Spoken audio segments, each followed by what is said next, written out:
So you may have learned in the past about some properties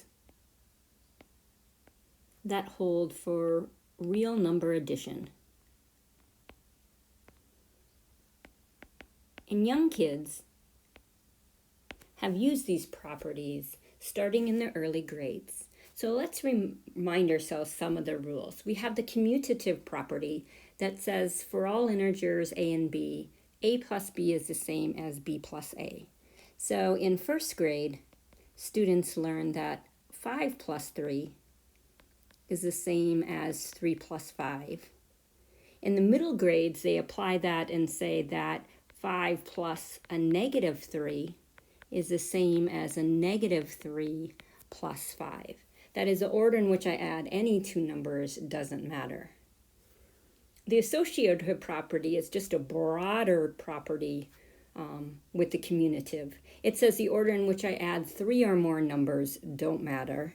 So again, in first grade, students are learning that if I take 5 plus 3 and then add 2, that's going to give me the same thing as if I added 3 plus 2 first and then add 5.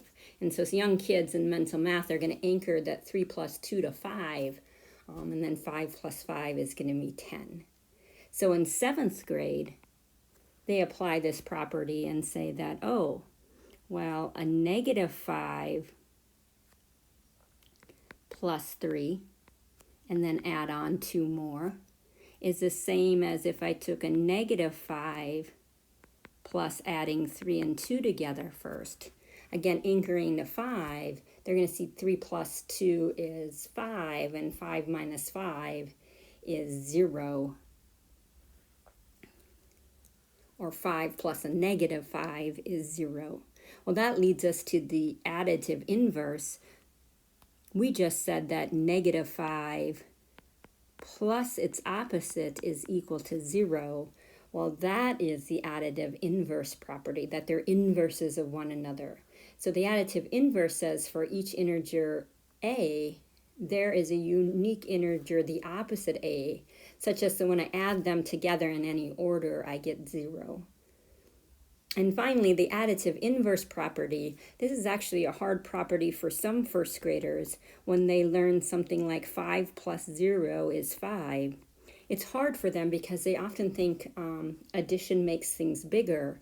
When I add 0, I get identical back, and that's why it's an identity property. So in 7th grade, they're going to say, well, then negative 5 plus 0 is the same as 0 plus a negative 5 with a commutative property, which is just going to give me negative 5. So why are these properties important? Well, they help understand mental math strategies. So for example, let's suppose you had a 7th grader taking 47 plus a negative 21. And they might say something like, well, I know that 47 is 21 plus 26, and then I'm going to add on that negative 21. Well, now they could apply the commutative property and say, well, 21 plus 26 is the same as 26 plus 21. I still have plus that negative 21. So here they're using that commutative property. And then they can notice that, well, I could change the order in which I add the three numbers. And in their head, they might say, oh, well, this is the same as 26 plus the sum of 21 plus a negative 21. They reassociated the parentheses. So now I have my associative property of addition.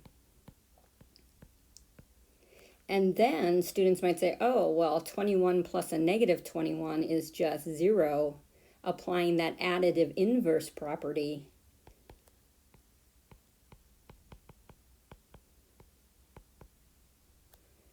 And finally, 26 plus 0 is just the additive identity.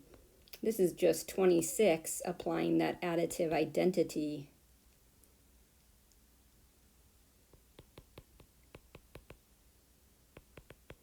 Property.